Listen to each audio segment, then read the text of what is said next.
ರಾಜ್ಯ ಸರ್ಕಾರ ಇಡೀ ಕರ್ನಾಟಕ ಬರದ ಛಾಯೆಯಲ್ಲಿ ಮುಳುಗೋಗಿದೆ. ನೆನ್ನೆನೂ ಕೂಡ ನಾನು ಮಂಡ್ಯ, ಚಾಮರಾಜನಗರ, ಮೈಸೂರು ಭಾಗದಲ್ಲಿ 2 ದಿನ ಪ್ರವಾಸ ಮಾಡಿ 3 ದಿನ ಪ್ರವಾಸ ಮಾಡಿ ಬಂದಿದ್ದೀನಿ. ಒಣಗೋಗಿರೋ ಕಬ್ಬಿನ ಗದ್ದೆಗಳಿಗೂ ಹೋಗಿ ಬಂದಿದ್ದೀನಿ ನೆನ್ನೆ. ಅಂದರೆ ರೈತರು ಬೀದಿಗಿಳಿದು ಅನ್ನಕ್ಕಾಗಿ ಹೋರಾಟ ಮಾಡ್ತಾಯಿದ್ದಾರೆ, ಪರಿಹಾರಕ್ಕಾಗಿ ಹೋರಾಟ ಮಾಡ್ತಾಯಿದ್ದಾರೆ. ಬೆಳೆ ಕೈ ತಪ್ಪು ಹೋಗಿದೆಯಲ್ಲ ಅಂಥೇಳಿ ಕಣ್ಣೀರು ಸುರಿಸ್ತಾ ಇದ್ದಾರೆ. ಆದರೆ ಕರ್ನಾಟಕ ಸರ್ಕಾರ ಹಿಂದೆ ಗ್ಯಾರಂಟಿ ಯೋಜನೆ ಮಾಡಿದ್ರು, ಗ್ಯಾರಂಟಿ ಸಮಿತಿಗಳನ್ನು ಮಾಡಿದ್ರು. ಪ್ರತಿ ವಾರ್ಡ್ಗಳಿಗೆ, ಪ್ರತಿ ತಾಲೂಕುಗಳಿಗೆ, ರಾಜ್ಯ ಮಟ್ಟದಲ್ಲಿ, ಜಿಲ್ಲಾ ಮಟ್ಟದಲ್ಲಿ, ತಾಲೂಕು ಮಟ್ಟದಲ್ಲಿ ಸಮಿತಿಗಳನ್ನು ಮಾಡಿ ಅವ್ರಿಗೆ ಸರ್ಕಾರದ ದುಡ್ಡಿಂದ, ಟ್ಯಾಕ್ಸ್ ಪೇಯರ್ಸ್ ಹಣದಿಂದ ಗ್ಯಾರಂಟಿ ಸಮಿತಿಗೆ, ಗ್ಯಾರಂಟಿ ಯೋಜನೆಗಲ್ಲ, ಗ್ಯಾರಂಟಿ ಯೋಜನೆದು ಇನ್ನೂ 5,000 ಕೋಟಿ ಹಂಗೆ ಪೆಂಡಿಂಗ್ ಬಿದ್ದಿದೆ. ಗೃಹಲಕ್ಷ್ಮಿದು ಇನ್ನೂ 5,000 ಕೋಟಿ ಮೋಸ ಮಾಡಿದ್ದಾರೆ ರಾಜ್ಯ ಸರ್ಕಾರ. ಅವತ್ತಿನ ಮಂತ್ರಿಯಾಗಿದ್ದಂಥ ಶ್ರೀಮತಿ ಲಕ್ಷ್ಮೀ ಹೆಬ್ಬಾಳ್ಕರ್ ಅಸೆಂಬ್ಲಿಯಲ್ಲೇ ಕಣ್ಣೀರು ಹರಿಸಿದ್ರು. ನಂದೇನು ತಪ್ಪಿಲ್ಲ, ಫೈನಾನ್ಸ್ ಡಿಪಾರ್ಟ್ಮೆಂಟ್ ಅವರು ಹಣ ಕೊಟ್ಟಿಲ್ಲ ಅಂತೇಳಿ ಕಣ್ಣೀರು ಹಾಕಿದ್ರು. ಆದರೆ ಇದುವರೆಗೂ ಕೂಡ ಗೃಹಲಕ್ಷ್ಮಿ ಹಣ 5,000 ಕೋಟಿ ಅವರಿಗೆ ತಲುಪೇ ಇಲ್ಲ. ರೇಷನ್ ಅನ್ನಭಾಗ್ಯ ಅದು 750 ಕೋಟಿ ಒಂದು ತಿಂಗಳು ಕೈ ಎತ್ತಿಬಿಟ್ಟಿದ್ದಾರೆ, ಅದು ಕೊಟ್ಟಿಲ್ಲ. ಈಗ ಜನಗಳು ಮಾತ್ರ ಕೊಡಲ್ಲ. ಆದರೆ ಕಾಂಗ್ರೆಸ್ ಪುಡಾರಿಗಳಿಗೆ ದಿನನಿತ್ಯ ಒಂದೊಂದು ಯೋಜನೆ, ಈ ಗ್ಯಾರಂಟಿ ತಂದರು. ರೇವಣ್ಣವ್ರಿಗೆ ಎಷ್ಟು ಕೊಟ್ಟಿದ್ದಾರೆ ಗೊತ್ತಾ? ಬತ್ತೆ ಇದುವರೆಗೂ 59 ಲಕ್ಷ ಕೊಟ್ಟಿದ್ದಾರೆ ರೇವಣ್ಣನಿಗೆ. ಕಾಪಿ ಇದೆಯಲ್ಲಪ್ಪ ಇಲ್ಲಿ, 59 ಲಕ್ಷ ಅಧ್ಯಕ್ಷರಿಗೆ, ಗ್ಯಾರಂಟಿ ಅಧ್ಯಕ್ಷರಿಗೆ ಅವರ ಸಂಬಳ,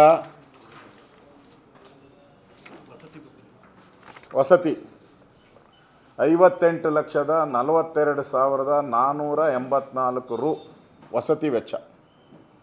ಬರೀ ವಸತಿ ಸಂಬಳ ಎಲ್ಲ ಸೇರಿದ್ರೆ ಕೋಟಿ ದಾಟೋಗ್ತೈತಿ. ಸಂಬಳ, ಕಾರ್ ಭತ್ಯೆ, ಅವ್ರ ಗನ್ಮ್ಯಾನು, PA, 12 ಜನ ಸ್ಟಾಫು, 12 ಜನ ಸ್ಟಾಫ್ ಅವ್ರಿಗೆ ಅಡುಗೆ ಮಾಡೋಕ್ಕೆ, ಇದು ಮಾಡೋಕ್ಕೆ ಕೂಲಿ ಎಲ್ಲ. ಇದುವರೆಗೂ ಇದುವರೆಗೂ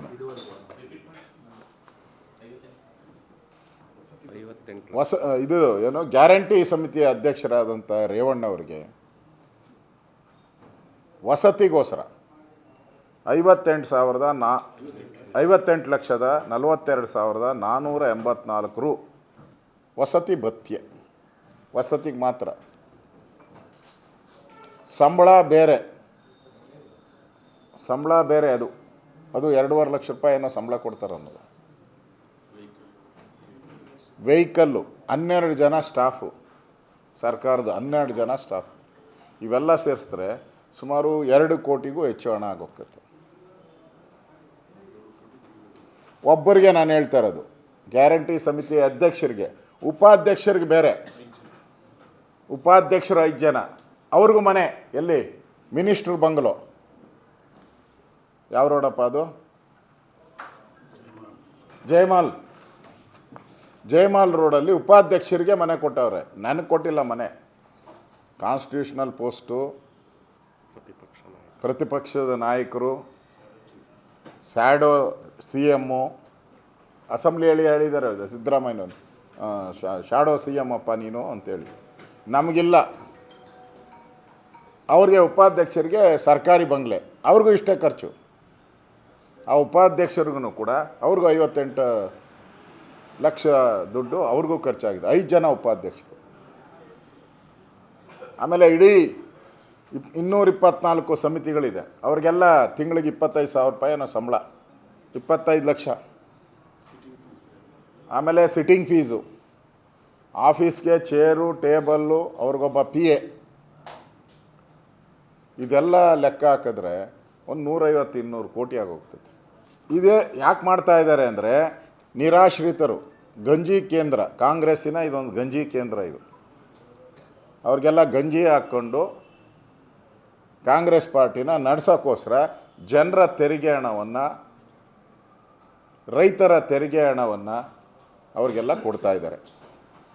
ಇಷ್ಟು ಜನಕ್ಕೆ ಕಾಂಗ್ರೆಸ್ ಅವ್ರಿಗೆ ಉದ್ಯೋಗ ಸಿಗ್ತಿದೆ, ಇಷ್ಟು ಜನಕ್ಕೆ ಉದ್ಯೋಗ. ಈಗ ಹೊಸದಾಗಿ ಮತ್ತೆ ಒಂದು ಉದ್ಯೋಗ ಕೊಡೋಕ್ಕೆ ಹೊರಟಿದ್ದಾರೆ. ರಾಹುಲ್ ಗಾಂಧಿ ಭಾರತ್ ಜೋಡೋ ಮಾಡಿದ್ರು. ರಾಹುಲ್ ಗಾಂಧಿ ಭಾರತ್ ಜೋಡೋ, ಈ ದೇಶ ನೋಡಿದವರು ಅವರು. ಪಾಕಿಸ್ತಾನ ಮಾಡಿದವರು ಕಾಂಗ್ರೆಸ್ಸು, ಬಾಂಗ್ಲಾದೇಶದವ್ರು ಮಾಡಿದವರು ಕಾಂಗ್ರೆಸ್ಸು. ಕಾಶ್ಮೀರದಲ್ಲಿ ಸಪ್ರೇಟ್ ಸಂವಿಧಾನ, ಸಪ್ರೇಟ್ ಬಾವುಟ ಇರಬೇಕು ಅಂತ ಅವತ್ತಿನ ಪ್ರಧಾನಿ ಇವರು ಯಾರು, ನೆಹರು ಘೋಷಣೆ ಮಾಡಿದ್ರು. ಅಂದರೆ ಭಾರತವನ್ನು 4 ಭಾಗ ಮಾಡೋಕ್ಕೆ ಹೊರಟಿದ್ದವರು ಇವತ್ತು ಭಾರತ್ ಜೋಡೋ ಹೆಸರಿಟ್ಕೊಂಡು ಕರ್ನಾಟಕದಲ್ಲಿ ಸಮಿತಿ ಮಾಡ್ತಾರಂತೆ, ಭಾರತ್ ಜೋಡೋ. ಮತ್ತು ಕಾಂಗ್ರೆಸ್ ಕಾರ್ಯಕರ್ತರಿಗೆ ಉದ್ಯೋಗ, ಅಲ್ಲೊಬ್ಬ ಟ್ರೈನರು, ಅವನಿಗೆ ಸಂಬಳ 24,000 ಸಂಬಳ. ಹೆಂಗೆ ನೇಮಕ ಮಾಡ್ತೀರ ಅವನಿಗೆ? ಕೋಚ್ಗೆ ಹೆಂಗೆ ನೇಮಕ ಮಾಡ್ತೀರಾ? ಏನಾನ ಎಂಪ್ಲಾಯ್ಮೆಂಟ್ ಆಫೀಸ್ ಇದೆಯಲ್ಲ, ಎಂಪ್ಲಾಯ್ಮೆಂಟ್ ಆಫೀಸಿಂದ ಕಾಯ್ತಾ ಇದ್ದಾರಲ್ಲ ಲಕ್ಷಾಂತರ, ಅದಕ್ಕೆ ನಾನು ಹೇಳ್ತೀರಾ? ಏನು ಹೇಳಲ್ಲ. ನೀವು ಕಾಂಗ್ರೆಸ್ ಅವರು ನೀವೇ ಮಾಡ್ಕೊಂತೀರ ಅದನ್ನು. ಪ್ರತಿ ಒಂದು ಸಮಿತಿಗೂ ಕೂಡ 10 ಲಕ್ಷ ರೂಪಾಯಿ ಕೊಡ್ತೀನಿ ಅಂತ ಹೇಳಿದ್ದೀರ. ಒಟ್ಟು 1010 ಕೋಟಿ. 1010 ಕೋಟಿ. ನಾನು ಸರ್ಕಾರನ ಕೇಳೋದು, ನಿಮ್ಮ ಆಸ್ಪತ್ರೆಯಲ್ಲಿ PHCಗಳಲ್ಲಿ ಔಷಧಿನೇ ಇಲ್ಲ, PHCಗಳಲ್ಲಿ ಔಷಧಿ ಇಲ್ಲ, ಡಾಕ್ಟ್ರ್ ಇಲ್ಲ, ನರ್ಸ್ ಇಲ್ಲ, ಕಾಂಪೌಂಡ್ರ್ ಇಲ್ಲ. ಇದೇ ದುಡ್ಡನ್ನ 10 ಲಕ್ಷನ ಅಲ್ಲಿ ಕೊಟ್ಟಿದ್ರೆ ಅಟ್ಲೀಸ್ಟ್ ಔಷಧಿ ಆದರೂ ಸಿಗ್ತಾಯಿತ್ತು, ಡಾಕ್ಟ್ರ್ ಆದರೂ ಸಿಗ್ತಾಯಿದ್ರು, ನರ್ಸಿಂಗ್ ಸ್ಟಾಫ್ ಆದರೂ ಸಿಗ್ತಾಯಿದ್ರು. ಅಲ್ಲಿ ಖಾಲಿ. ಬಾಣಂತಿಯರು ಕರ್ನಾಟಕದಲ್ಲಿ ಮರಣ ಮೃದಂಗ. ಬಾಣಂತಿಯರಿಗಂತೂ ಕರ್ನಾಟಕ ಸೇಫ್ ಅಲ್ಲ ಅಂತ ಘೋಷಣೆ ಆಗೋಟಿದೆ. ಬಾಣಂತಿಯರಿಗೆ ಸೇಫ್ ಅಲ್ಲ ಕರ್ನಾಟಕ. ಸಾವು, ಔಷಧಿ, ಕಳಪೆ ಔಷಧಿ ಕೊಟ್ಟು ಸಾವುಗಳಾಗ್ತಾಯಿದೆ ಅಂಥೇಳಿ ಎಲ್ಲ ಈಗಾಗಲೇ ಸತ್ತಿರೋ ಅಂಥ ಮನೆಯವರು ಕಣ್ಣೀರಿಡ್ತಾಯಿದ್ದಾರೆ. ಆಶಾ ಕಾರ್ಯಕರ್ತರು ಧರಣಿ ಮಾಡ್ತಾಯಿದ್ದಾರೆ. ಅವ್ರಿಗೆ ಹಣ ಕೊಡೋಕ್ಕೆ ಯೋಗ್ಯತೆ ಇಲ್ಲ. ಇವ್ರಿಗೆ ಕಳೆದ 3 ತಿಂಗಳಿಂದ ಪೆನ್ಷನ್ ಕೊಡಬೇಕಾಗಿತ್ತು ಬಡವರಿಗೆ. 3 ತಿಂಗಳಿಂದ ಪೆನ್ಷನ್ ಕೊಡೋಕ್ಕೆ ಯೋಗ್ಯತೆ ಇಲ್ಲ. ಪೆನ್ಷನ್ ಅದನ್ನು ನಂಬ್ಕೊಂಡು ದಿನನಿತ್ಯ ಔಷಧಿ, ಅವ್ರಿಗೂ ಆಹಾರ, ಊಟ 3 ತಿಂಗಳಿಂದ ಕೊಟ್ಟಿಲ್ಲ. ಯೋಗ್ಯತೆ ಇಲ್ಲ, 3 ತಿಂಗಳಿಂದ ಕೊಡೋಕ್ಕೆ ಯೋಗ್ಯತೆ ಇಲ್ಲ ಇವರಿಗೆ. ಅನಾಥ ಮಕ್ಕಳಿಗೆ 78 ಕೋಟಿ ಕೊಡಬೇಕು. ಅನಾಥ ಮಕ್ಕಳು ಕಳೆದ 8 ತಿಂಗಳಿಂದ ಕೊಟ್ಟಿಲ್ಲ. ಅನಾಥ ಮಕ್ಕಳಿಗೆ ಕಳೆದ 8 ತಿಂಗಳಿಂದ ಅನಾಥ ಮಕ್ಕಳು ಯಾರು ಕೋವಿಡ್ ಸಂದರ್ಭದಲ್ಲಿ ತಂದೆ ತಾಯಿನ ಕಳ್ಕೊಂಡಿದ್ರು ಅವ್ರಿಗೆ ಸರ್ಕಾರ ಘೋಷಣೆ ಮಾಡ್ತಾರೆ. ಅವ್ರನ್ನೆಲ್ಲ ಸರ್ಕಾರ ಅವ್ರಿಗೆ ಧನ ಕೊಡ್ತದೆ. ಅಂದರೆ ಪ್ರತಿ ತಿಂಗಳು ಅವ್ರಿಗೆ ಹಣ ಕೊಡೋವಂಥ ಭತ್ಯೆ ಇದು ಮಾಡಿದ್ದು. ಅವ್ರಿಗೆ 8 ತಿಂಗಳಿಂದ ಕೊಟ್ಟಿಲ್ಲ. 78 ಕೋಟಿ. ಇಲ್ಲಿ ನಮ್ಮ ಮಾಗಡಿ ರೋಡಲ್ಲಿರೋ ಭಿಕ್ಷುಕ ಕೇಂದ್ರಕ್ಕೆ ಪುನರ್ವಸತಿ, ಭಿಕ್ಷುಕರ ಪುನರ್ವಸತಿ, ಅದಕ್ಕೆ 28 ಕೋಟಿ ಕೊಡಬೇಕು. ಅದು 12 ತಿಂಗಳಿಂದ ಕೊಟ್ಟಿಲ್ಲ. ಇವತ್ತು ಈ ಭಾರತ್ ಜೋಡೋ ಏನೋ ಮಾಡ್ತೀನಿ ಅಂತ ಹೇಳಿದ್ದಾರೆ. ಇದೇ ಹಣನ ನೀವು ಅದು ಯಾವುದೋ ಯುವಜನ ಸೇವೆ ಇಲಾಖೆಗೆ ಕೊಡ್ತಾರಂತೆ. ಯುವಜನ ಸೇವೆ ಇಲಾಖೆ, ಯುವಜನ ಸೇವೆ ಹೇಳ್ಬೇಕಾಯ್ತು. ಒಂದು ಗ್ರಾಮ ಪಂಚಾಯತಿಗೆ ಒಂದು ಆಟದ ಮೈದಾನ ಮಾಡ್ತೀನಿ ಅಂತೇಳಿ ಇದೇ ದುಡ್ಡು ಕೊಟ್ಟಿದ್ರೆ ಆಟದ ಮೈದಾನ ಆಗ್ತಾಯಿತ್ತು. ಯುವ ಇಲಾಖೆಗೆ ಕೊಟ್ಟಿದ್ರೆ ಗ್ರಾಮದಲ್ಲಿ ಒಂದು ಗ್ರೌಂಡ್ ಆದರೂ ಆಗ್ತಾಯಿತ್ತು. ನೀವು ಪ್ರತಿ ವರ್ಷ ಅವ್ರಿಗೆ 10 ಲಕ್ಷ, 5 ವರ್ಷದಲ್ಲಿ 50 ಲಕ್ಷ, ಒಂದು ಒಳ್ಳೆ ಕ್ರೀಡಾಂಗಣ ಕಟ್ಬೋದಾಗಿತ್ತು. ಅದಕ್ಕೆ ಅಧ್ಯಕ್ಷ, ಅದಕ್ಕೆ 5 ಜನ ಉಪಾಧ್ಯಕ್ಷರು, ಯಾರು ಈ ಕಾಂಗ್ರೆಸ್ ಅವರು ಈ ಗ್ಯಾರಂಟಿ ಸಮಿತಿಗೆ ನೇಮಕ ಮಾಡೋದ್ರಲ್ಲ, ಇದೇ ಜನ ಅಲ್ಲಿ ನೇಮಕ. ಅಂದರೆ ಗ್ಯಾರಂಟಿಯಲ್ಲಿ ಲೂಟಿ ಆಯಿತು, ಈಗ ಇದರಲ್ಲಿ ಲೂಟಿ ಮಾಡೋಕ್ಕೆ ಹೊರಟಿದ್ದಾರೆ. ಈಗಾಗಲೇ ತಾಲೂಕು ಜಿಲ್ಲಾ ಮಟ್ಟದಲ್ಲಿ ಗ್ಯಾರಂಟಿ ಸಮಿತಿಗಳಿದೆ. ಈಗಾಗಲೇ ಕ್ರೀಡಾ ಇಲಾಖೆ ಎಲ್ಲ ತಾಲೂಕಲ್ಲೂ ಸಮಿತಿಗಳಿದೆ. ಎಲ್ಲ ತಾಲೂಕುಗಳಲ್ಲೂ ಕ್ರೀಡೆ ಸಂಬಂಧಪಟ್ಟಂಥ ಇಲಾಖೆನೇ ಇದೆ, ಸ್ಪೋರ್ಟ್ಸ್ ಸಂಬಂಧಪಟ್ಟಂಥ ಇಲಾಖೆನೇ ಇದೆ. ಈಗ ಹೊಸ್ದಾಗಿ ಮತ್ತೊಂದು ಇಲಾಖೆ, ಅದಕ್ಕೆ ರಾಜ್ಯ ಮಟ್ಟದಲ್ಲಿ ಮುಖ್ಯಮಂತ್ರಿ, ಜಿಲ್ಲಾ ಮಟ್ಟದಲ್ಲಿ DC, ತಾಲೂಕು ಮಟ್ಟದಲ್ಲಿ ಅದಕ್ಕೊಂದು ಕಮಿಟಿ, ಅದಕ್ಕೆ TA, DA, PA ಎಲ್ಲ ಅವ್ರಿಗೆ ಕಾಫಿ, ತಿಂಡಿ, ಊಟ, ಟ್ರಾವೆಲಿಂಗ್ ಅಲೋಯನ್ಸ್ ಎಲ್ಲ ಅವ್ರಿಗೆ ಮತ್ತೆ ಸಿಗ್ತೈತಿ. ಅಂದರೆ ಈಗಾಗಲೇ ಚುನಾವಣೆ ಹತ್ರ ಬರ್ತಾ ಇದೆಯಲ್ಲ, ಇವ್ರು ಯಾಕೆ ಮಾಡ್ತಾ ಇದ್ದಾರೆ ಅಂದರೆ ಎಲೆಕ್ಷನ್ ಹತ್ರ ಬರ್ತಾ ಇದೆ. ಇನ್ನು 1.5 ವರ್ಷದಲ್ಲಿ ಎಲೆಕ್ಷನ್ ಬರ್ತೈತೆ. ಎಲೆಕ್ಷನ್ಗೋಸ್ಕರ ಈಗ ಕಾಂಗ್ರೆಸ್ ಕಾರ್ಯಕರ್ತರಿಗೆ ಈ ಥರ ಗಂಜಿ ಕೇಂದ್ರ ತೆರೆದು ಅವ್ರಿಗೆಲ್ಲ ಹಣ ಕೊಡೋದು, ಸರ್ಕಾರದ ಹಣ ಕೊಟ್ಟು ಕಾಂಗ್ರೆಸ್ ಕಾರ್ಯಕರ್ತರನ್ನ ಖುಷಿ ಪಡಿಸೋದಕ್ಕೆ.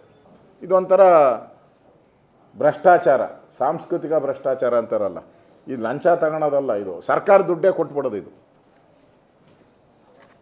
ಕಾಂಗ್ರೆಸ್ ಪಾರ್ಟಿ ಮಾಡಿದ್ದು ಭಾರತ್ ಜೋಡೋ, ಕಾಂಗ್ರೆಸ್ ಪಾರ್ಟಿ ಮಾಡಿದ್ದು, ಕಾಂಗ್ರೆಸ್ ಬ್ಯಾನರ್ ಅಡಿಯಲ್ಲಿ ಭಾರತ್ ಜೋಡೋ ಮಾಡಿದ್ದು. ಅವತ್ತು ಜ್ಞಾನ ಇರಲಿಲ್ವ ನಿಮಗೆ?